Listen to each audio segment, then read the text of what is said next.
মাগো তোমার মতো আদর মাগো আর পাব না।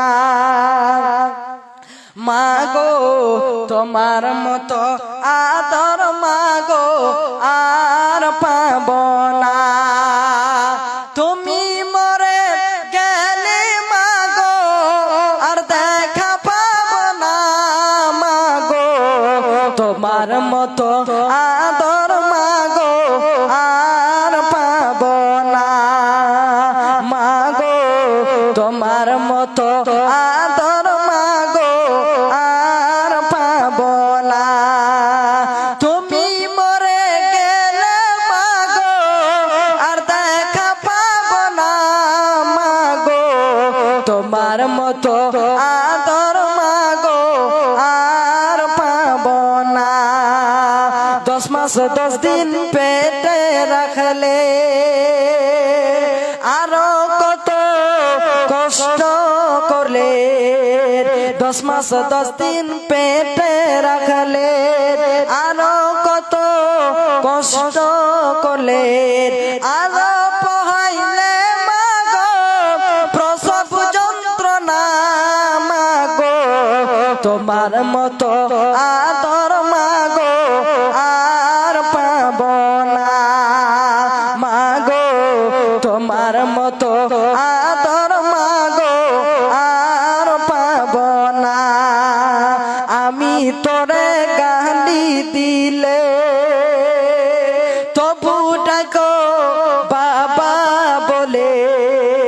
আমি তোরে গালি দিলে তবু ডাকো বাবা বলে। তুই আদর মাগো তোমার কেন বুঝিনি। মাগো তোমার মতো আদর মাগো আর পাব না। মাগো তোমার মতো আদর মাগো আর পাব না। রব্বি রহমহুমা কামা রব্বায়ানি সাগীরা। রব্বি রহমহুমা কামা রব্বায়ানি সাগীরা। আর যদি হয়ে থাকে মা বাপের গুনাহ কাবীরা সবই ক্ষমা করো রহমান ও গো রব্বানা। মাগো তোমার মতো আদর মাগো আর পাব না।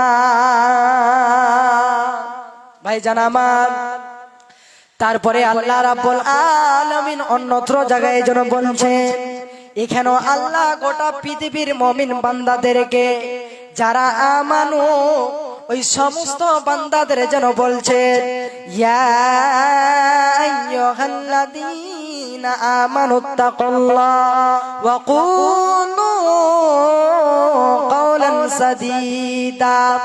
আল্লাহ রাব্বুল আলামিন বলছেন, হে ঈমানদারগণ, হে মুমিনগণ, তোমরা তোমাদের প্রতিপালককে যেন ভয় করো যেরূপ ভয় করা উচিত। আর তোমরা জানো সঠিক কথা বলো, মিথ্যা কথা বলবে না। তোমরা যেন সত্য কথা বলো। ভাইজান আমার, এখানে আল্লাহ যারা এরকম ঈমানদার বান্দা ওই সমস্ত বান্দাদের যেন বলছেন তোমরা সঠিক কথা বলো আর তোমরা আমাকে ভয় করো। কিন্তু শোনো, আমরা কয়জনাই যেন আল্লাহকে ভয় করি আর কয়জন আমরা সত্য কথা বলি। আজকে মানুষ চলতে গেলেও যেন মিথ্যা কথা বলে, চলতে গেলেও মিথ্যা কথা, বসে থাকলো মিথ্যা কথা, কাজে গেল মিথ্যা কথা। আপনার 24 ঘন্টা সর্বহালাতে মিথ্যা কথা বলে।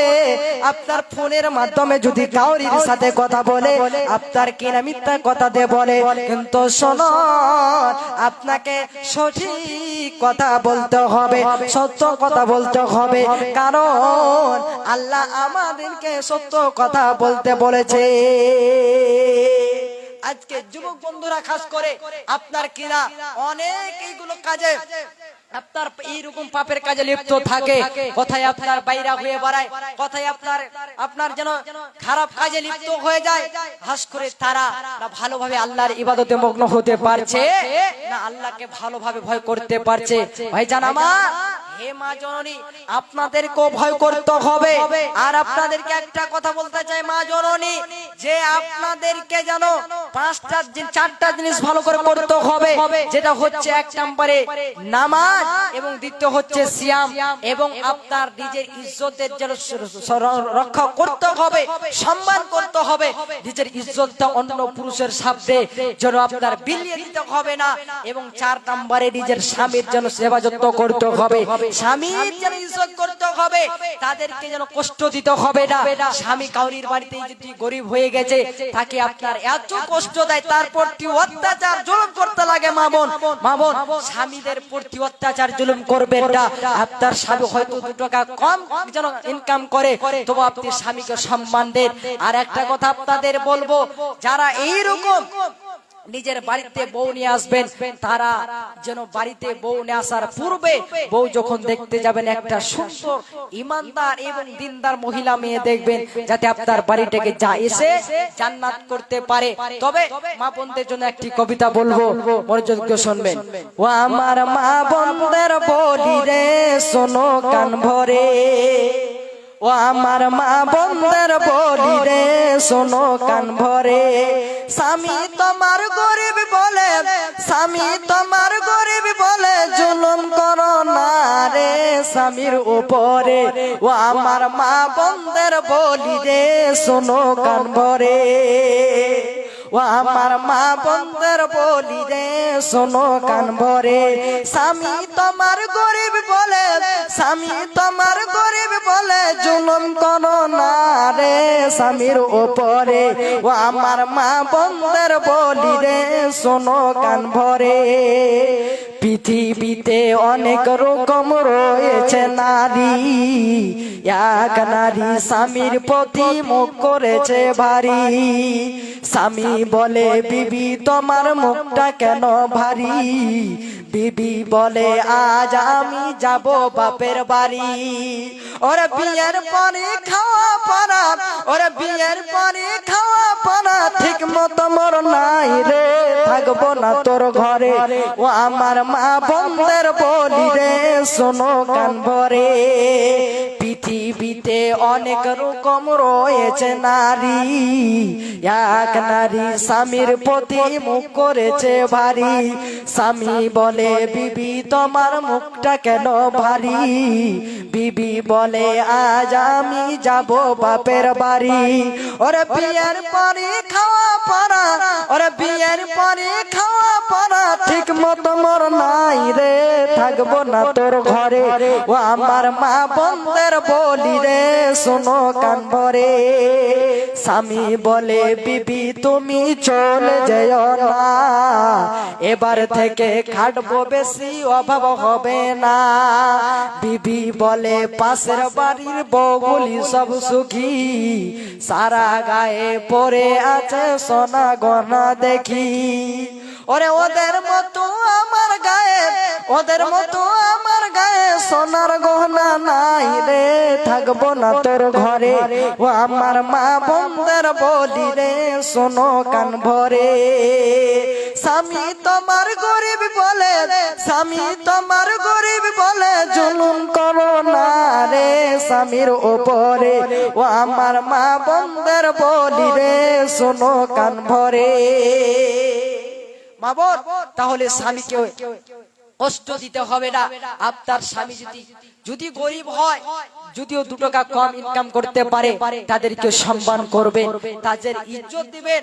আর একটা কথা মনে রাখবেন, স্বামীর যেটা আপনার কাজ রয়েছে সেটা যদি স্ত্রীর জন্য করে দেয়, আর স্ত্রী যেটার কাজ রয়েছে স্ত্রী স্বামীর জন্য, সেটা যদি দুইজনে যদি করতে পারে তাহলে তাদের সংসারটা সুখীময় হবে, তাদের সংসারে শান্তি আসবে, রোজি শান্তি আসবে না।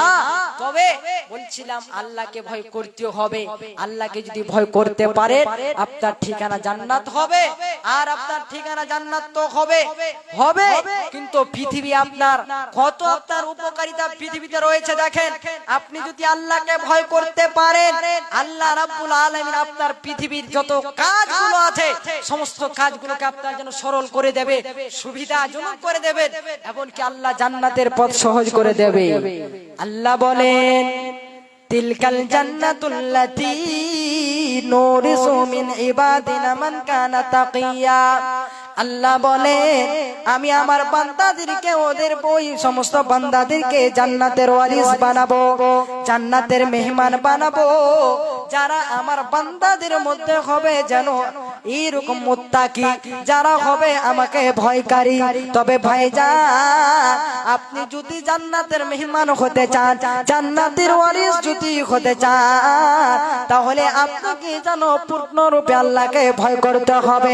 শুধু তাই না, আল্লাহ রাব্বুল আলামিন অন্যত্র জায়গায় যেন বলছেন ওয়া মাইয়াত্তাকিল্লাহা ইয়াজআল লাহু মিন আমরিহি ইউসরা। যে ব্যক্তি আল্লাহ রাব্বুল আলামিনকে ভয় করবে, আল্লাহ রাব্বুল আলামিন তার যেন পৃথিবীর কাজগুলোকে সুবিধাজনক করে দেবেন, তার কাজগুলোকে সরল করে দেবেন। ভাইজান আমার, আপনি কোথাও কি যেন বিপদে পড়ে গেছে, আপনি কোথাও কি যেন মুসিবতে পড়ে গেছে, আপনার বাড়িতে মুসিবত পড়ে আছে, আপনার বাড়িতে অনেক যেন ঝামেলা লেগে আছে, আপনি যদি আল্লাহকে ভয় করতে পারেন, আল্লাহকে স্মরণ করতে পারেন, আল্লাহকে পূর্ণ রূপে যদি স্মরণ করেন, আল্লাহ বলছেন বান্দা আমি আল্লাহ, আমি তোমাদের কাজগুলোকে সহজ করে দেব, তোমাদের টেনশন নিতে হবে না।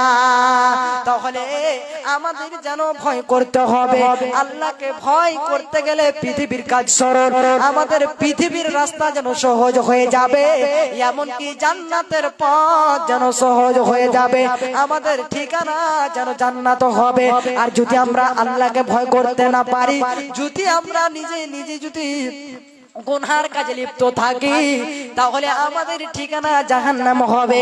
আর জাহান্নাম এমন একটি খতরনাক জায়গা, যেখান থেকে কোনো নিস্তার পাবে না, কোনো রেহাই পাবে না।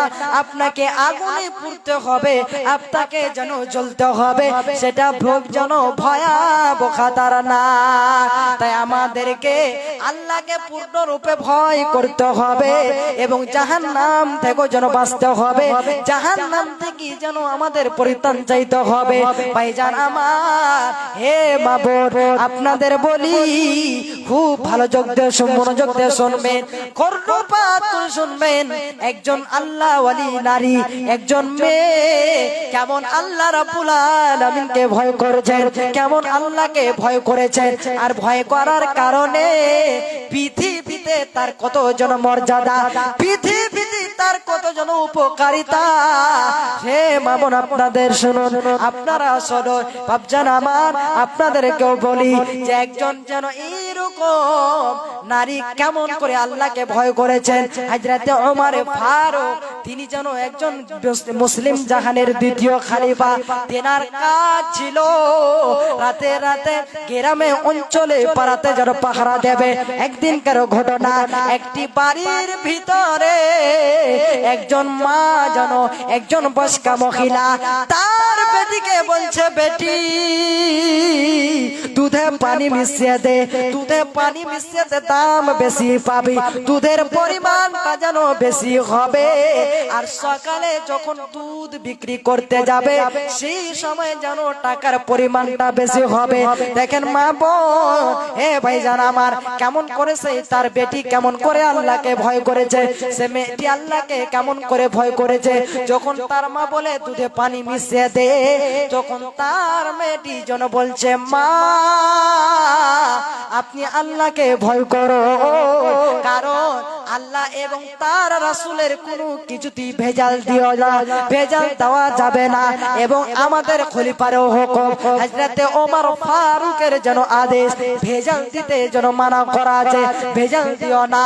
তখন হযরতে ওমর ফারুক যেন কথা যখন বললেন, সে মেয়ে তখন এই কথা বললেন, আমাদের খলিফার হুকুম। তখন তার মা যেন বলছে, ডাক্তার খলিফার কথা, আমরা কি করব এই গভীর রাতে? তা কি খলিফা দেখতে আসবে? তা কি খলিফা দেখতে পাবে? তখন তার মেয়েটি দেখেন কি বলছে তার মাকে, এ মা খলিফা দেখতে পাবে না এই কথাই ঠিক, কিন্তু খলিফার প্রভুর কাছ থেকে কেমন করে বাঁচা যাবে? যিনি খলিফাকে সৃষ্টি করেছে, ওমর ফারুককে সৃষ্টি করেছে, যিনি আমার প্রভু তোমার প্রভু, তার কাছে কেমন করে যেন বাঁচা যাবে? দেখে সে মেয়েটি কেমন করে আল্লাহকে যেন স্মরণ করেছে।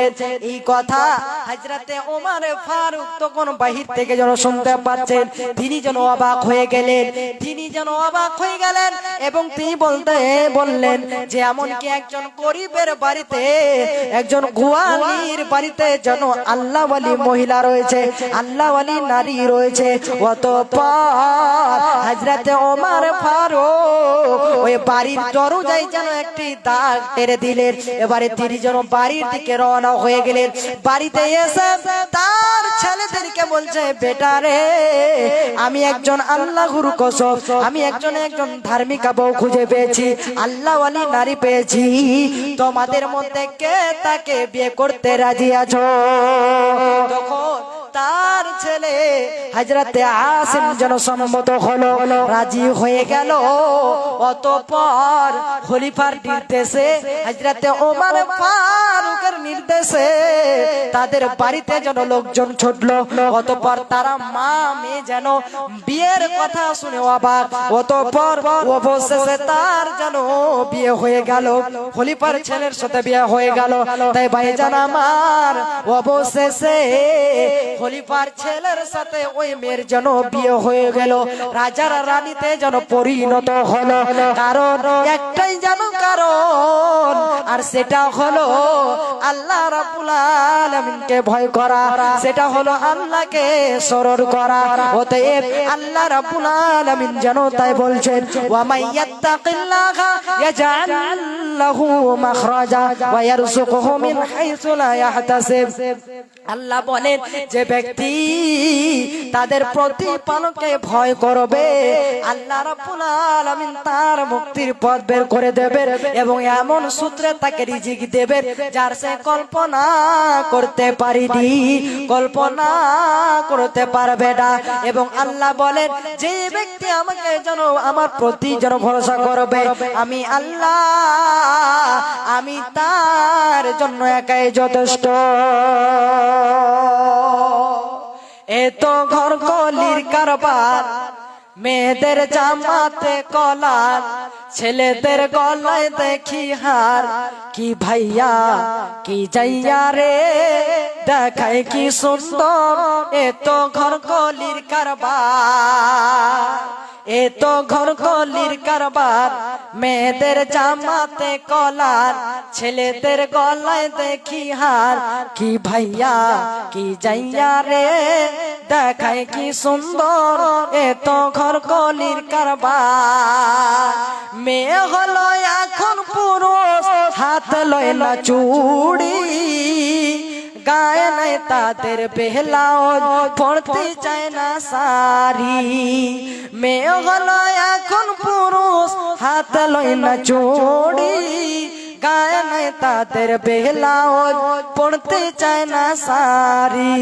দেখো বোরকা পরিয়া, সানবোর্ড দেয় যা উল্টিয়া, ফেসকাটে দেখায় কি সুন্দর। এত ঘর কলির কারবার, 16 গিরা কাপড় লাগে ব্লাউজ ভাই, 10 গিরা বানাইলে দাদা কেমনে দেখা যায়। 16 গিরা কাপড় লাগে বেলাওজ ভাই 10 গিরা বানাইলে দাদা কেমনে দেখা যায় যেন বওয়াল মাছের পেটি যেন করে ঝিকিমিকি পুরুষরা দেখলে পারে করে যে হাই হাই এ তো ঘর কলির কারবার। মা বোন, তাহলে আমাদের পূর্ণভাবে আল্লাহকে ভয় করতে হবে। যদি আল্লাহকে ভয় করতে পারি পৃথিবীটা আপনার সম্মান হয়ে যাবে, পৃথিবীটা আপনার জন্য এইরকম আপনি সম্মানিত হয়ে যাবেন, চিন্তা থাকবে না আপনার। তাহলে আমাদেরকে নিজেকে হেফাজতের সাথে নিজের ইজ্জতকে যেন ভালোভাবে সুরক্ষা করে আমাদেরকে পৃথিবীতে চলতে হবে আর আল্লাহকে পূর্ণরূপে ভয় করতে হবে। তারপরে আল্লাহ রাব্বুল আলামিন অন্যত্র জায়গায় তিনি কি বলছেন, এখানে আল্লাহ রাব্বুল আলামিন আবার ওই সমস্ত আমার বান্দাদের বলছেন যারা আল্লাহ রাব্বুল আলামিনের প্রতি ঈমান এনেছে। আল্লাহ বলেন ইয়া আইয়ুহাল্লাযীনা আমানু, আল্লাহ রাব্বুল আলামিন জানো আমানু বান্দাদের জন্য বলছেন হে ঈমানদারগণ, হে মুমিনগণ, তোমরা শুনে নাও কু আনফুসাকুম ওয়া আহলিকুম নারা। হে মুমিনগণ, আগে তুমি তোমাদের পরিজন নিজেকে বাঁচাও এবং তোমাদের পরিবার পরিজনকে বাঁচাও সে আগুন হতে যার ইন্ধন হবে আল্লাহ রাব্বুল আলামিন বলছেন ওয়াকুদুহান নাস ওয়াল হিজারা, যার ইন্ধন হবে মানুষ এবং পাথর।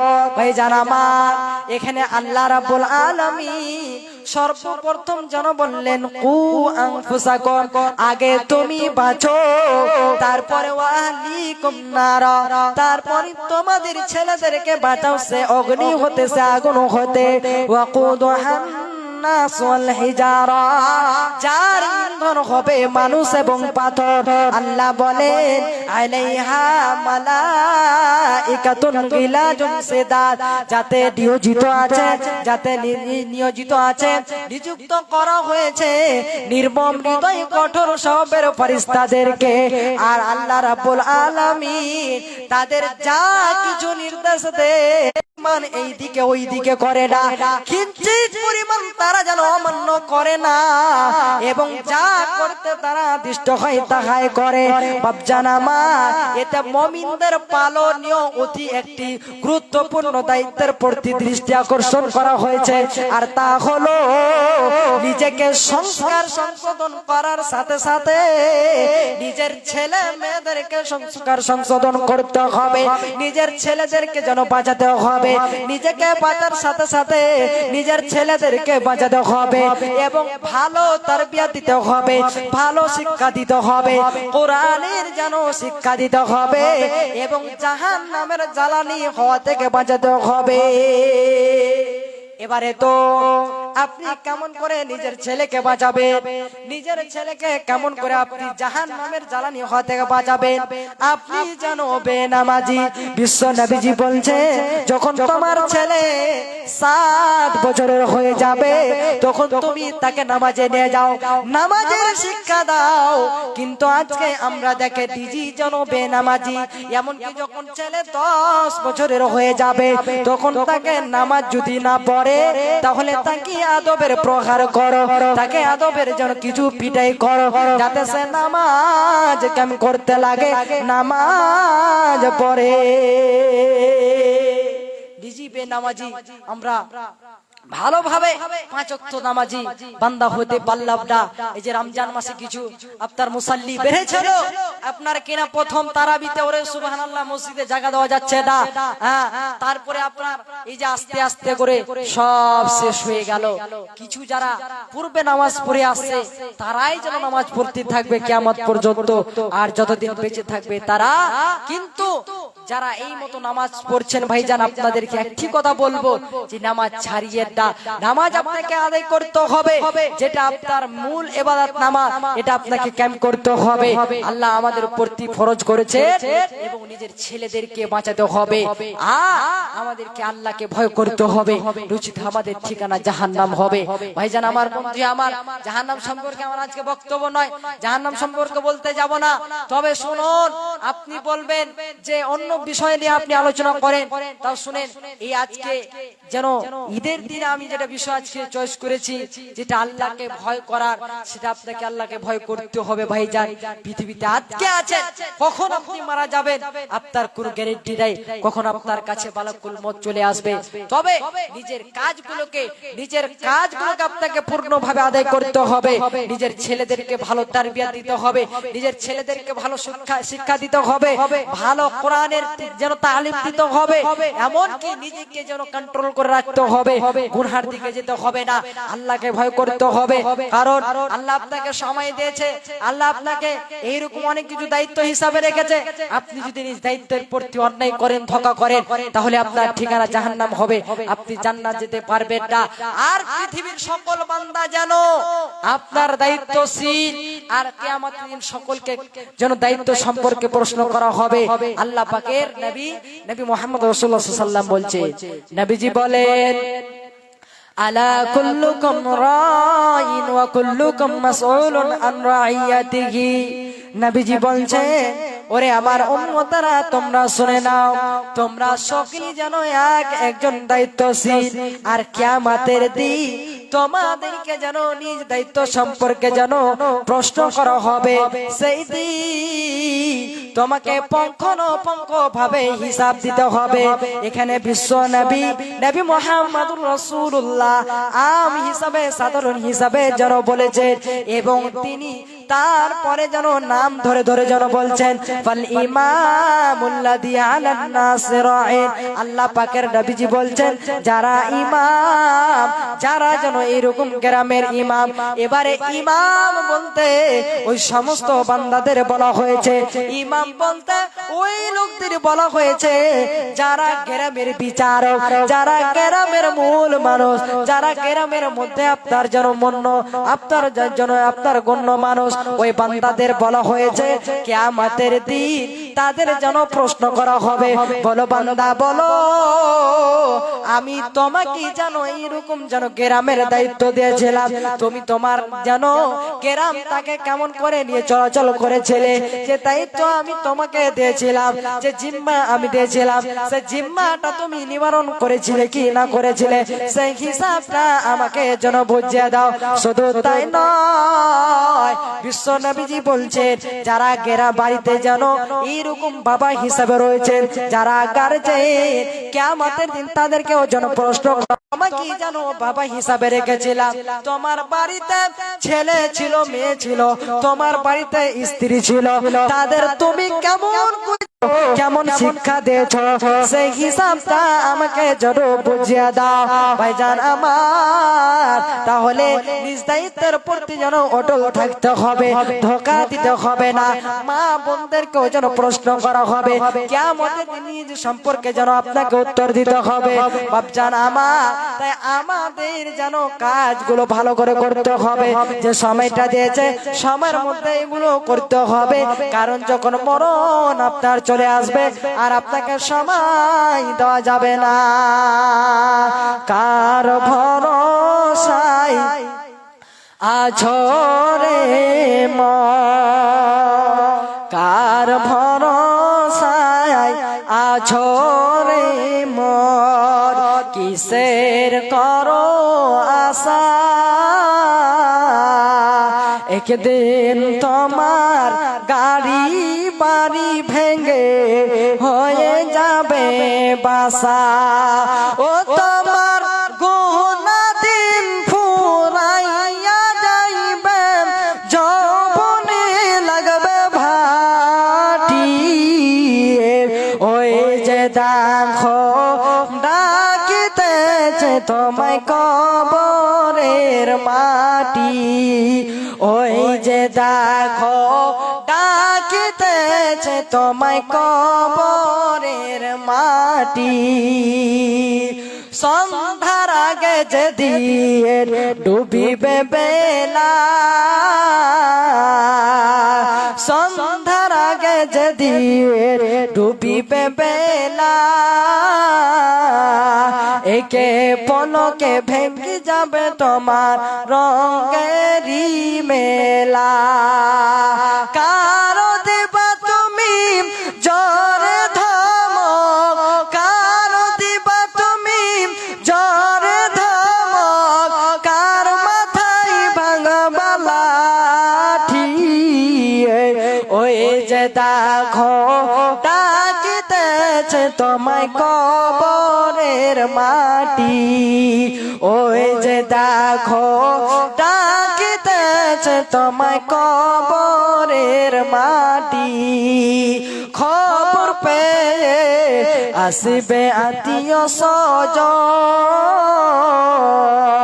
তোমার চার পাশে বসে তারা, তোমার চার পাশে বসে তারা করিবেন কান্দন। কি সুন্দর পরিপাটি,